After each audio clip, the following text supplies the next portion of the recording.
Prosus has marked down the value of its shareholding in embattled edtech Byju to zero and recorded a fair value loss of $493 million. Bharti Airtel is in talks with Vodafone to buy 3% additional stake in telecom towers company Indus Towers. Stanley Lifestyle's initial public offering saw a significant demand from retail and non-institutional investors on its second day of bidding on June 24th. Groww clarified in response to a user complaint that the app took the money but never actually invested in its mutual fund. Adani Group Chairman Gautam Adani delved on the Hindenburg incident at the 32nd AGM and cited the report as baseless accusations. Apple has added China's two biggest online retailers to a growing list of apps that will support its Vision Pro headset. China's ByteDance is working with the US chip designer Broadcom on developing an advanced AI processor, a move that would help secure sufficient supply of high-end chips. Let's take a deeper look on the top developments today. Prosus has marked down the value of its shareholding in embattled edtech Byju to zero and recorded a fair value loss of $493 million on account of its investment in the company, the tech investor said in its FY24 annual report on June 24th. It held a 9.6% effective stake in Byju before the company's right issue. We have impaired Byju down to zero at the end of FY24.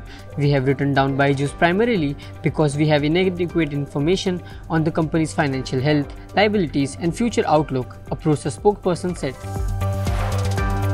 Bharti Airtel is in talks with Vodafone to buy 3% additional stake in telecom towers company Indus Towers. Bharti Airtel stock was little changed on June 24th, trading at Rs 1414.3 in the afternoon, marginally down from the previous close. Earlier last week, Vodafone Group had sold 18% equity stake in Indus Towers in block deals for about 15,300 crores.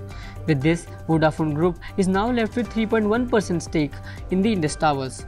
The proposed additional stake acquisition would make Bharti Airtel the majority stakeholder in Indus Towers with 52% shareholding. Stanley Lifestyle's IPO saw a significant demand from retail and non-institutional investors on its second day of bidding on June 24th. The Rs 537 crore IPO achieved a subscription rate of 4.2 times, with investors bidding for Rs 4.3 crore equity shares against the total offer size of 1.2 crore equity shares. Non-institutional investors showed a robust interest, subscribing to 6.6 times their allotted quota.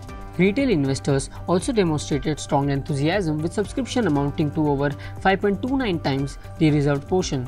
In contrast, the portion allocated for qualified institutional buyers was subscribed 0.31 times. Investment app Groww clarified on June 24 that there was no fraud in response to a viral social media complaint saying that the customer's money was not deducted and the respective mutual fund transaction didn't take place.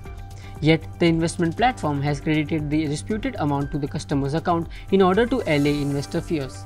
Earlier over the weekend, a social media post on behalf of a Groww customer went viral claiming fraud regarding deduction of money without actually being invested.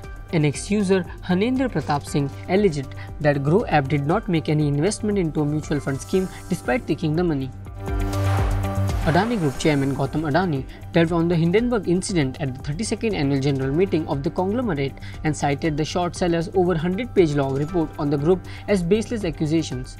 It was a two-sided attack, a vague criticism of our financial standing, and at the same time an information distortion campaign dragging us into a political battlefield. The attack was a calculated strike 2 days before the closing of our follow-on public offer, said Adani about the US short sellers' scathing report against the conglomerate last year. Apple has added China's two biggest online retailers to a growing list of apps that will support its mixed reality Vision Pro headset when it goes on sale on Friday. Alibaba Group Holdings Taobao will offer virtual test drives of Xiaomi cars and simulate various makeup looks as a part of its native app for the nascent headset. Arch rival JD.com has launched a JD Vision app that promises to help people virtually place products in their homes, aided by an AI chatbot. The headset is slated to debut in China, Japan, and Singapore on June 28th in an expansion following its US launch in February. China's ByteDance is working with the US chip designer Broadcom on developing an advanced AI processor, two sources familiar with the matter said, a move that will help TikTok's owners secure sufficient supply of high-end chips amid US-Sino tensions. The 5nm chip, a customized product known as the application-specific integrated chip, would be compliant with US export restrictions, and manufacturing work would be outsourced to Taiwan's TSMC, the sources added. US-China deals in this sector generally concern much less sophisticated tech.